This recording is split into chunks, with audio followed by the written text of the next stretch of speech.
নমস্কাৰ, মই আজি মোৰ অন্য এটা ভিডিঅ'লৈ আপোনালোক সকলোকে আদৰণি জনাইছোঁ। মই আজি পাণনো কেনেকৈ ৰুৱে আৰু কেনেকৈ ৰুলে পাণ বাচে সেয়াকে আপোনালোকক দেখুৱাব লৈছোঁ।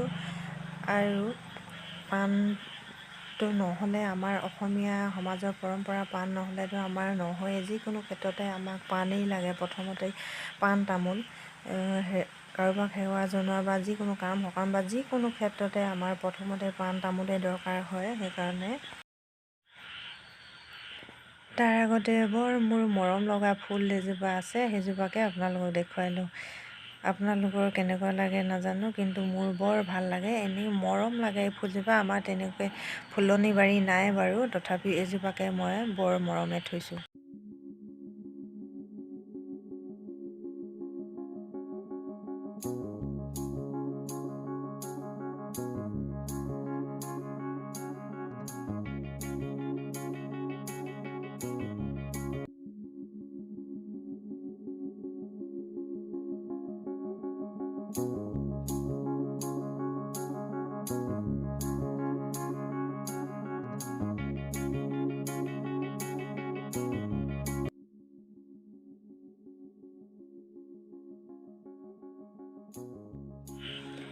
এতিয়া হৈছে এইজোপা এজোপা পাণ, একেবাৰে তলৰ পৰা ওপৰলৈ দেখুৱাই দিছোঁ।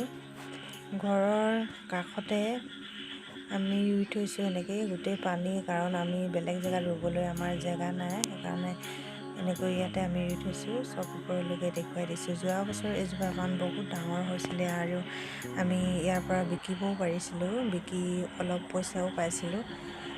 এতিয়া অলপ গছজোপা ভাঙি গৈছিলে, সেইকাৰণে গছ মানে গছত নহয়, ডালতহে দিছোঁ। আৰু এইজোপা গছো বৰ ডাঙৰ হয় আৰু বহুত ডাঙৰকৈ বগাইছিলে গোটেই বেৰখন যোৱাৰ বছৰ। এইবাৰো বগাব। বাৰিষা ছিজনত বেছি লহপহকৈ বাঢ়ি আহে, খৰালি দিনত অলপ শুকান হয়, সেইকাৰণে অলপ শুকাই যায়, পোখাবোৰ অলপ কমি যায় সেইকাৰণে। আৰু এজোপা এনেকৈ লগাই থৈছোঁ।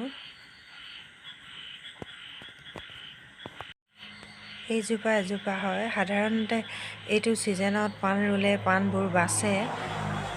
আমিতো গাত অলপ বেছি দকৈ নহ'লেও এনেই যেনেকৈ হ'লেও ৰুলে বাচে বাৰু। এতিয়ালৈকে যিখিনি ৰুইছোঁ সেইখিনি বাচিছে। সেইকাৰণে গাতটোৰ বিষয়ে দ বা বাম তেনেকৈ ক'ব নোৱাৰিম। আমি অকণমান খান্দিছোঁ আৰু তেনেকৈ ৰুইছোঁ, ৰুওঁতে বাচিছে। কিন্তু এইটো ছিজনত ৰুব লাগে, তেতিয়া বেছিকৈ বাচে পাণবোৰ। এনেকৈ যদি কোনোবাই ৰুব বিচাৰে তেতিয়া ৰুই থ'ব পাৰে, পাণ যাৰ ঘৰত নাই একেবাৰে। এইজোপা চাওক, এইবোৰ পোখা য'তেই অকণমান পোখা আছে, সেই পোখাটোৰ পৰাই ডাঙৰকৈ এনেকুৱাকৈ ওলাই গৈছে। ইয়াত অকণমান সৰু পোখা আছিলে, ইয়াৰ পৰা ওলাই গৈছে। যোৱা বছৰ এই এইখনত গোটেই আমাৰ পাণেই হৈছিলে। এইবাৰ আমি পাণখিনি অলপ এৰুৱাই দিলোঁ নতুন পোখা ওলাবৰ কাৰণে। দুইটা ছাইডে গোটেই পাণেই হৈছিলে। এনেকৈ আপোনালোকেও যাৰ ঘৰত নাই ৰুব পাৰে পাণ, অতি সহজে হয়। ৰোৱাটো এদিন ভালদৰে দেখুৱাই দিম বাৰু। মাজতে এজোপা দেখুৱাই লৈছোঁ। এজোপা আমাৰ লাও হৈছিলে, হেন্দালিখন ইমান ধুনীয়াকৈ বগাইছিলে, কিন্তু এতিয়া পানী হৈ গ'ল, চব মৰিব এতিয়া। এইফালৰ পৰা গৈ আকৌ আৰু এজোপা পাণ দেখুৱাম, বলকচোন, সেইজোপা চাব। এজোপা হয়। চব পাণবোৰৰ আমি খুঁটি মাৰি থৈছোঁ আৰু ইয়াত গোবৰ দিছোঁ, যাতে কুকুৰাই এইখিনি খুচৰিব নোৱাৰে। গোবৰখিনি ইয়াত আগতে খুঁটি মৰা আগতে কুকুৰাই খুচৰি পেলালে, সেইকাৰণে ইয়াত এতিয়া খুঁটি মাৰি দিলোঁ। আৰু এইখিনিও, আৰু আমাৰ ঘৰটোৰ কাষতে চবফালে ভাত কেৰেলা ৰুই থোৱা আছে, কাৰণ পানী হয় গোটেই। সেইকাৰণে আমাৰ ঘৰৰ ওচৰতে গোটেই তেনেকেই বস্তুবোৰ ৰুই থোৱা আছে, আমি পথাৰত ঘৰ বনোৱাৰ কাৰণে। সেইকাৰণে এনেকৈয়ে আমি ৰুই থৈছোঁ আৰু নিজৰ প্ৰয়োজনীয় বস্তুখিনি, তেতিয়া আনৰ নিবিচাৰিলেও হয়। এইজোপা ভাতকেৰেলা আমাৰ তেওঁ উঘালি পেলালে, কাৰণ পকা ফুটুৱাই ভিতৰৰ ফালে ওলাই যায়গৈ। ভিতৰৰ ৰুমটো বাৰু আমাৰ লটং পটংকৈ হ'লেও প্লাষ্টাৰ মৰাই আছিলে, একেবাৰে ডাঠ চিমেণ্ট দিয়া কি বুলি কয় শিল দিয়া নাই, তথাপিও প্লাষ্টাৰ মৰা আছিলে। অলপ শিল দিয়ে তথাপিও ফুটুৱাই পেলালে। ভাত কেৰেলা ভিতৰ ফালে ওলাই গৈ, সেইকাৰণে তেওঁ এইখিনি এৰুৱাই পেলালে। তাৰপিছত কি ধুনীয়াকৈ ওলাইছে পাণবোৰ, এনেকৈয়ে গোটেই বেৰতে বগাই। চবফালে আমাৰ ঘৰটো মেৰিয়াই মেৰিয়াই এনেকৈ পাণ ৰুই থৈ দিছোঁ। এইবোৰ চব এনেকৈ ওলাইছে, এজোপা এজোপা এনেকৈ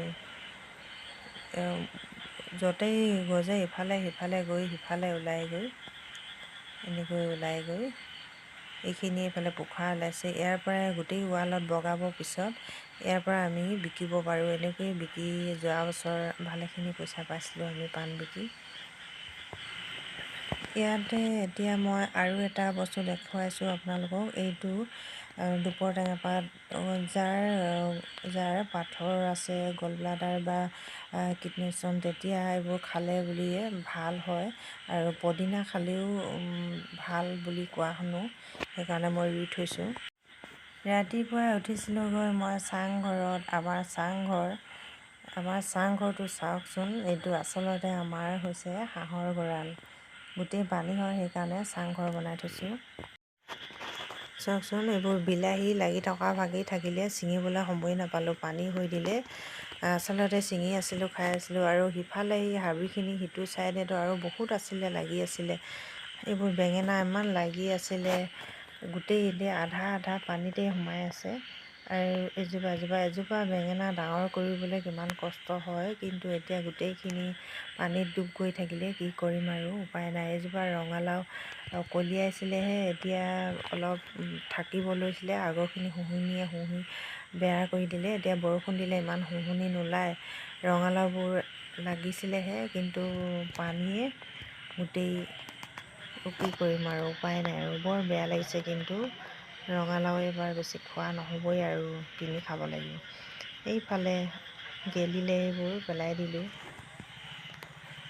নাই আৰু কি কৰিম, উপায় নাই। পথাৰত ঘৰ বনালোঁ যেতিয়া এইখিনি ভোগ কৰিবই লাগিব আৰু। মাটিখিনি তুলি ল'ব পৰা নাই, মাটি তুলি নোলোৱালৈকে। এইটো আমাৰ হাঁহৰ গঁৰালটো, চাংঘৰ। পানীৰ কাৰণে আমাৰ চাংঘৰ বনাই থৈছোঁ। একেবাৰে ঘৰৰ কৈতালিৰ ওচৰৰ পৰা পানী।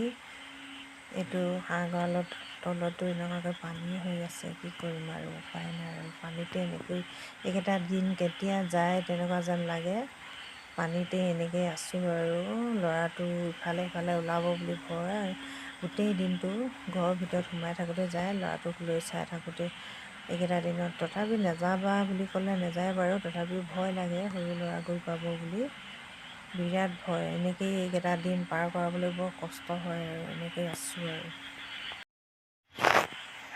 এইফালে গোটেই বেঙেনা গছ ৰুই থৈছিলোঁ, নলা খনা আছিলে, নলাৰ ঢাপে ঢাপে আৰু আলু কিবা কিবি বস্তু ৰুই থোৱা আছিলে। বেঙেনা গছবোৰত এটা দুটা কলি ওলাইছিলেহে, এতিয়া গোটেই পানী হৈ দিলে। ইমান বেয়া লাগিছে মোৰ, গোটেইখিনি ডুব যাব এতিয়া বুলি।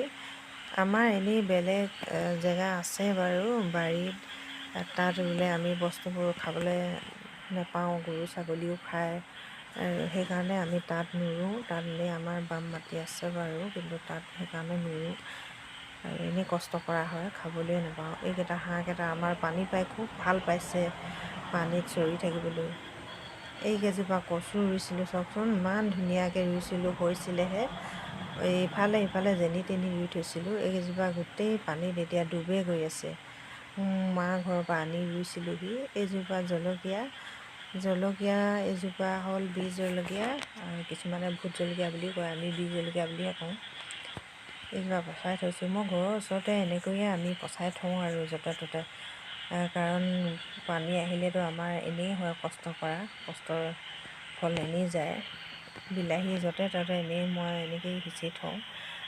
এইবোৰ পানী হ'লেও অলপ বামত সিঁচি থ'লে, ঘৰৰ ওচৰতে একেবাৰে লাগি থকাকৈ, তেতিয়া টিউবৱেলৰ ওচৰত, তেতিয়া যেন এটা দুটা হ'লেও খাবলৈ পাম। এনেকৈয়ে থৈ দিছোঁ আৰু। এই এজোপা বীজ জলকীয়া লাগেনে নালাগে। আমাৰ মৰম লগা কপৌমীনাকেইটিও এনেকৈয়ে থৈ দিছোঁ। থ'বলৈ জেগা নাই, বৰষুণৰ বতৰ, সেইকাৰণে এনেকৈয়ে থৈ দিছোঁ। যিটো পাৰোঁ সেইটোকে ভিডিঅ' বনাইছোঁ। আৰু বিশেষ ক'ৰবাত গৈ বা কিবা তেনেকুৱাকৈ ভিডিঅ' বনাবলৈ নোৱাৰোঁৱে, ল'ৰাৰ লগত সময়ো নাই। আৰু ইমান বৰষুণৰ বতৰত মই ঘৰৰ পৰাই যিটো পাৰোঁ সেইটোকে আপোনালোকক দেখুৱাইছোঁ। সকলোৱে চাব বুলি আশা কৰিছোঁ। আৰু লাইক, কমেণ্ট, শ্বেয়াৰ আৰু ছাবস্ক্ৰাইব কৰিবলৈ নাপাহৰিব। আজিলৈ